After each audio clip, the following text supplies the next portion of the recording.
Michael Jackson's company bought Eminem's music catalog, which means every single time Eminem performed the diss track that mocked him, MJ got paid. That's not poetic justice. That's a power move that no rap lyric could ever match. And that's #1 on this list. Because at some point in the last 30 years, pop stars, rappers, music executives, and at one point even his own mother, all of them looked at the most lyrically dangerous human being to ever hold a microphone and thought, yeah, I'll have some of that. And every single one of them left speechless. Except MJ. MJ left richer. These are the ones Eminem left speechless. Ranked from, that must have hurt a little, to, damn, I gotta change genres. And we need to talk about #3 specifically, because M made something so unhinged that he later said he couldn't even listen to it anymore. The man who wrote it couldn't listen to it. That's where we're going. So sit tight, get comfortable, roll yourself a fat-ass blunt, and lock in. Because you ain't gonna wanna miss this. #10, Nelly. It's 2000 and Nelly has just pulled off one of the most unlikely chart runs in recent memory with Country Grammar, and somehow it's #3 on the Billboard and going platinum before people have even worked out how to pronounce his name. He's on top and he's feeling himself. And he's on TRL, which in 2000 is basically the center of the pop universe. Someone asks him about Eminem, and Nelly decides that this, right now on afternoon television, is the moment. The move he lands on is a candy bar pun. How do you feel about Eminem? I don't play with candy, you know what I'm saying? I eat M&Ms flat out, you know what I'm saying? I don't smash on them like that, you know? So, official drama on TRL. Making that joke to the man who wrote Stan was always going to end one way. Well, M responded on his Invasion mixtape, mocking Nelly's Air Force One's record. The message wasn't, I'm going to destroy you. It was something colder. If you're going to come to this house, really think about whether you want to knock on this door. Cause then it's gonna get to the point where it escalates into some other shit, and I'ma flip, then I'ma get to stomping in my Air Force Ones. Won't be able to tell if it's two purrs or a spawn. Nelly heard the knock, but Nelly did not knock back. Years later, he went on the Bootleg Kev podcast and said he'd always been an Eminem fan, and that M was a cat. Like, yo, I felt like a man, and because we were Eminem fans. Yeah, I'm glad we squashed that, man, because M was a cat. He's one of them guys. Yeah. Nelly brought a candy bar joke to a rap war. M left him with nothing to say, and was polite enough not to make it worse. #9, Moby. Moby was an electronic musician who refused to shake Eminem's hand at the VMAs, on camera, in front of the whole industry. Then he goes on record calling M's lyrics really offensive. I think Eminem is very talented, but lyrically, I find him to be really offensive. His strategy, draw a moral line in the sand and dare M to argue ethics. M did not argue ethics. On his 2002 single, Without Me, M made Moby look irrelevant. You don't know me, you're too old, let go, it's over. Nobody listen to techno, now let's go. Then in the music video, he dressed as a bald Moby and performed the whole thing in character. And behind the scenes, he just kept going. Have I been tricked? Energy OBB, one with the earth. Have you seen my eyebrows? This could be a very good video because I'm in it. Well, Eminem ended up winning a VMA for the track, and Moby was right there in the crowd showing his distaste. So here's how M responded. Keep going, little girl. I will hit a man with glasses. And years later, Moby's still salty about how it went down. He attacked me at an MTV Music Awards like 20 years ago. It's like, who wants to pick on Moby? He even wrote an entire book about the whole experience. The man who wanted an ethics debate got dressed up in a Halloween costume and left completely speechless. In at #8, his mom. Most people, when their mother sues them for defamation, go quiet, issue a statement, call a lawyer, maybe send flowers. Eminem made 3 more albums about it. This is either the most dysfunctional mother-son relationship in the history of music, or the most productive one, depending on how you look at it. Possibly both. It started the way most things in M's career started, with a bar that landed harder than anyone expected. On his 1999 breakthrough album, The Slim Shady LP, on the track My Name Is, he rapped this. 99% of my life I was lied to. I just found out my mom does more than I do. That same album sold 283,000 copies in its first week. And somewhere in Michigan, Debbie Mathers heard herself described like that in front of the entire world and decided she'd had enough. He says you were neglectful. No. Pill popping.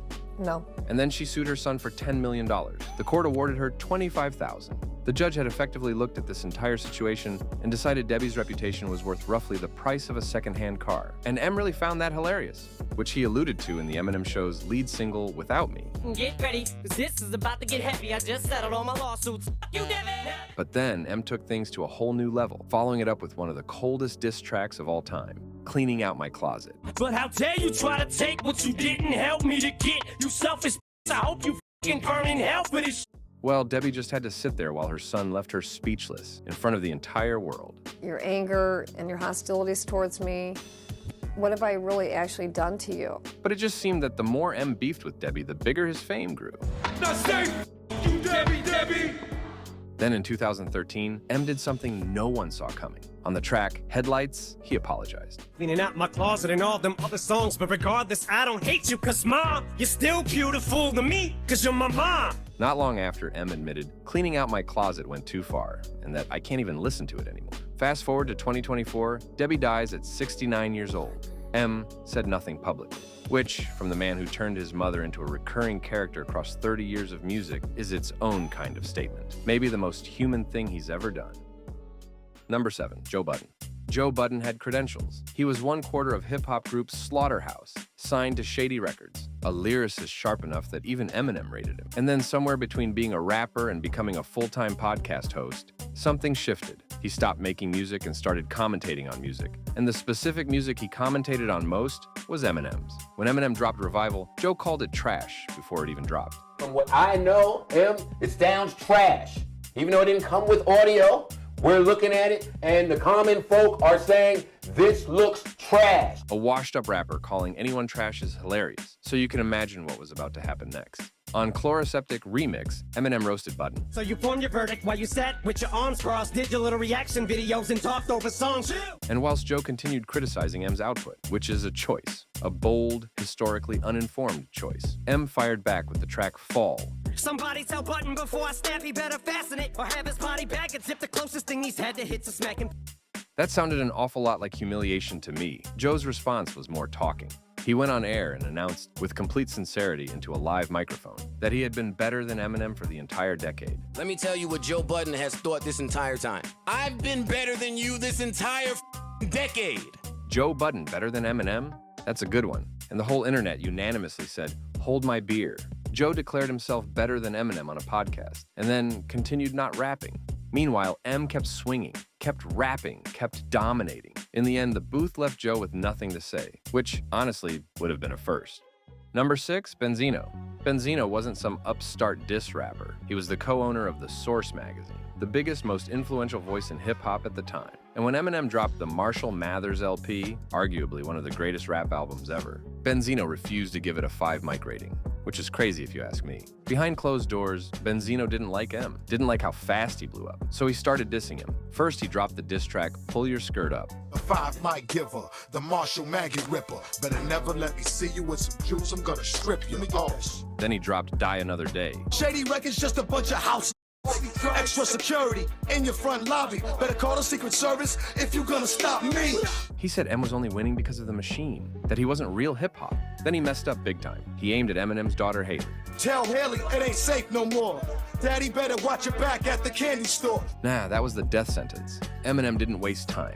He fired back with a 3-track killing spree. First, it was The Sauce. Now you f***ed me out of my mics twice, I let it slide. I said I wouldn't hold my f***ing breath to get a 5. Then he dropped Nail in the Coffin. You sit behind a f***ing desk at the Source butt kissing and begging motherfuckers for guest appearances. Finally, he dropped Go to Sleep. You're gonna see a demon unleashed in me that you never seen, and you're gonna see this gangster pee on himself. After the humiliation, Benzino played his last card. He leaked an old tape of teenage Eminem degrading black women.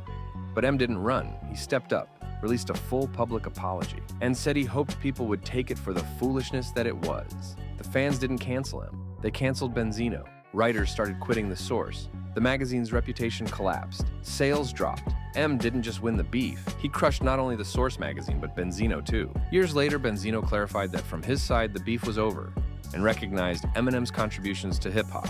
He even broke down in tears on the Drink Champs podcast. Got nothing against Eminem, that can rap. But Eminem decided to put one more nail in the coffin by releasing a diss called Doomsday Part 2. What is the opposite of Benzino? What? A giraffe. Go with his neck, how the f*** is that? How can I go with something he doesn't have? Benzino came with the full weight of the most powerful magazine in hip-hop, and M left him speechless and in tears on a podcast. In at number 5, it's Mariah Carey. Eminem never claimed to be perfect, but he always told the truth. So when he said he had a relationship with Mariah Carey, he meant it. The Mariah thing, yeah, that's true. Those rumors are true, and I'm not gonna deny them. They met, they dated, they did more than dinner. But instead of owning it, Mariah Carey, decided to pretend the most famous rapper on the planet was making it up. In terms of me having like an intimate relationship with men, I can name them all on one hand, and he ain't on the hand. M didn't take that well, so he started airing out their history on multiple tracks. First, it was Superman. If you died, wouldn't buy you life. What you trying to be my new wife? What, you Mariah? Fly through twice. Then came When the Music Stops. You smoking? Before I do that, I beg Mariah to take me back. And then it was Bagpipes from Baghdad. Mariah, whatever happened to us? Why did we have to break up? All I asked for was a glass of punch. Well, Mariah tried to stem the embarrassment with the track Clown. Then she upped the drama with Obsessed, with a video featuring her dressed like Eminem.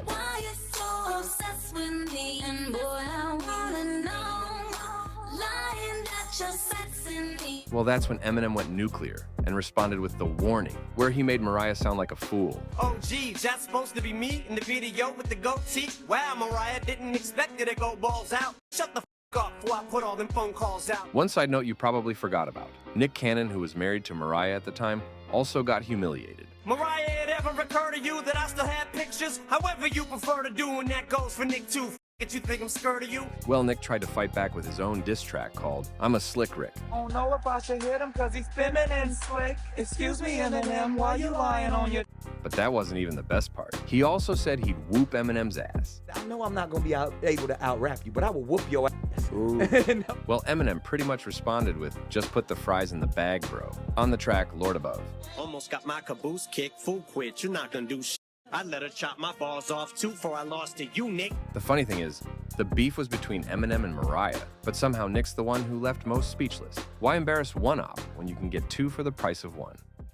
Machine Gun Kelly.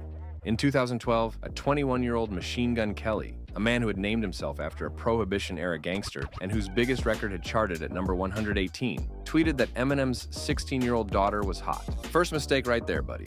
Well, you just know Eminem saw that, and then without a single public word, allegedly had MGK blacklisted from Shade 45. I'm my favorite rapper alive, since my favorite rapper banned me from Shade 45, I wonder. MGK was starting to feel the wrath of M, and he hadn't even jumped on a record yet. Certain people won't even listen or review this joint. Certain places you won't even hear Machine Gun Kelly on. MGK spent the next 6 years making the blacklist the centerpiece of his entire identity. My favorite rapper shut me out. He built a whole career on the grievance and talked about it so much he seemed to forget what actually started it. A press run, basically, about Haley. I'm like, what the f? By 2018, MGK had worked himself into enough confidence to take a shot on Tech Nine's track, No Reason. So remind y'all, you just rap, you not bars. And I don't care who got bars. M heard that and responded with a warning shot on the track, Not Alike. But next time you don't gotta use Tech 9 if you wanna come at me with a submachine gun. And that's when MGK pulled his biggest move yet. He went at Eminem directly on the track, Rap Devil. Somebody grab him some clippers. Beard is weird. Tough talk from a rapper paying millions for security a year. I think my dad's gone crazy. Yeah, Haley, you right. Some people said he won round one. MGK agreed with those people loudly and at length. He thought he was in a rap battle. He was not in a rap battle. Because just 13 days later, Eminem dropped the diss track Kill Shot. Stand, son. Listen, man, dad isn't mad, but how you gonna name yourself after a damn gun and have a man bun? Ah, that sweet, sweet sound of destruction. But MGK jumped on Instagram and announced that M had missed. Called it a leg shot, not a kill shot. Said he was fine. Whatever makes you sleep at night, bro. But the next time we saw him, he dropped tickets to my downfall, a pop-punk album, switched genres, dipped. The internet said what everyone else was thinking. Eminem dissed the rap out of MGK. Eminem didn't just leave him speechless. He left him with no genre to come back to. Number 3, it's Kim. Kim Scott was someone who knew every part of Eminem, but she still got buried in his music. They were high school sweethearts. They had a kid together called Haley. They had chaos. And when M blew up, his relationship was the first thing to suffer. It seems like ever since he's got, famous, blew up, our relationship went downhill from there, And M didn't just air it out. He turned their breakup into one of the most disturbing tracks in rap history. On 97 Bonnie and Clyde, talking to baby Haley about getting rid of mommy's body. And mama said she wants to show you how far she can flow. And don't worry about that little boo-boo wanna throw. Telling your daughter the details of how you killed her mom is crazy work. Just raw violence dressed up like a lullaby. But Eminem and Kim got married after this dropped. She heard a song about her own death and they still got married. Wrap your head around that. Then came the prequel track, Kim, where Eminem acted out killing his baby mama. Don't you get it? No one can hear you. Now shut the f up and get what's coming to you. By the time the track ended, it sounded like someone needed to call the cops. Kim sued. The world gasped. And here he is, completely and totally disrespecting me in the worst way possible in front of millions of people. Needless to say that Eminem and Kim got divorced, but time wore him down. And eventually, the fury cracked. First on Mockingbird, the anger softened. It may seem a little crazy, pretty baby, but I promise mama's gonna be alright. Then on Going Through Changes, the pain finally surfaced. I still love your mother, that'll never change. Think about her every day. We just could never get it together, hey. Then came Bad Husband, the closest Em ever came to forgiveness. But I'm sorry, Kim, more than you could ever comprehend. Leaving you was harder than sawing off a body limb. He said it himself. He went too far. He can't perform Kim anymore. Can't even listen to it. This wasn't just diss music. It was rage turned into rhyme, and it left scars on both sides. Number 2, Ja Rule. Back in the day, Ja Rule was one of the biggest artists in the game. He had Murder Inc., chart-topping hits, and was running New York radio. But him and 50 Cent had been at war for years. So when Eminem signed 50 to Shady Records, the smart play was obvious. Keep it contained. Don't drag in the most dangerous lyricist alive. Ja did not keep it contained. He got mad. Get mad quick and then go off at the handle quick. So I got mad and I started letting them know how I feel. And then he did the one thing nobody should ever do. On the diss track Loose Change, Ja Rule dissed Eminem's daughter Haley. Em, you claim your mother's a crackhead and Kim is a known so what's Haley gonna be when she grows up? I know what it is. Ja was practically begging for career suicide. And that's exactly what Eminem delivered. But Em didn't just fire back with one track and call it done. He went a completely different route and made Ja look stupid across multiple records. One of the funniest being Haley's Revenge, where Em put his actual daughter on the intro. Haley, what do you want to be when you grow up, baby? I don't know. But I don't want to grow up to be like Ja Rule's little dirty-ass kids. Then came Shit Hits the Fan. Will you be as hard as you say you are? Will you gonna run and you get your body gone? And finally, there was Bump Heads. And I done seen a lot of people cross the line, but this motherfucker Ja must have lost his mind. Ja tried to clap back with literally a song called Clap Back, but nobody cared. His buzz died, and he left without a career, without a cosign, and without a word left to say. Em didn't just kill Ja's music career, he zipped the body bag and signed the tag. And coming in at number 1, who other than Michael Jackson? Every entry on this list ends the same way. Em finds the target, loads the weapon, and fires. But number 1 is different. Number 1 is the only entry where someone responded to Eminem in a language he couldn't speak, and that language wasn't rap, it was money. In 2004, Michael Jackson is in the worst period of his public life. The accusations, the lawsuits, the tabloid coverage relentless from every direction. And Eminem, who has never once in his life met a line he didn't want to cross, sees the opening and takes it, and drops the track Just Lose It, where he mocks MJ from every angle possible. Guess who's back with a brand new rap? And I don't mean rap as in a new case of child investigation accusations. And the funniest part? The music video. He dressed up as Michael, made fun of his nose, made him look stupid, and even had kids jumping on his bed. All on MTV, in front of the whole world. The man really had zero fear. Well, BET banned the video. Steve Harvey called it disgusting, and the whole world was outraged, including MJ. He should be ashamed of himself, what he's doing. Well, Michael threatened legal action, but he didn't need any more of that. So instead, he took the moral high ground. I've never met Mr. Eminem, and to have him, I've always admired him, and to have him do something like that was pretty painful as an artist to another artist. So what happened next? Did Eminem apologize? Did he pull the video? Did he show any remorse whatsoever? What do you think? Eminem watched the reaction and just kept on performing the record anyway. Come here, little kitties, on my lap. Guess who's back with a brand new rap? And I don't mean rap as in a new case of child investigation accusation. But here's the twist nobody saw coming. 3 years later, Michael Jackson's company, Sony ATV, purchased Eminem's music catalog, including Just Lose It, which meant that every time Eminem performed it or every time it played on the radio anywhere in the world, MJ got paid. That's not a clapback. That's a power move that no diss track could ever match. And Eminem, he later said the whole thing was all just one big joke. It was completely meant to be all in jest. In the end, Eminem left everyone on this list speechless, except one. MJ didn't need words. He bought the catalog and let the royalties do the talking. And if you're still here, you already know what to do. Hit subscribe. and stay locked in with 92 Bricks. And if you want to go even deeper, hit that join button and become part of the 92 Bricks community. We love y'all for rocking with us. See you on the next one. Peace. Knock, knock, knock.